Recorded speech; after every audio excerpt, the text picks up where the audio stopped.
ایام عاشورات مصیبت خیلی سنگین، پیغمبر مأمور شد، جز دست خاتم دستی نبود. مأموریت چه بود؟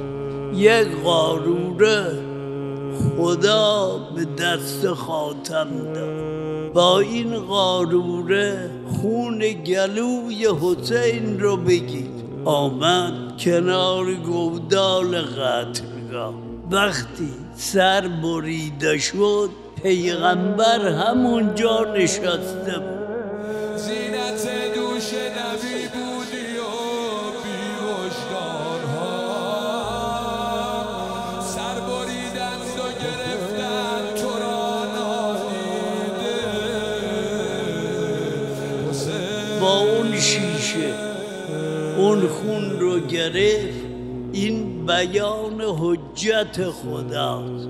اون شیشه رو برد با آسمان، به هر آسمانی برد لرزی تا رسید به کرسی.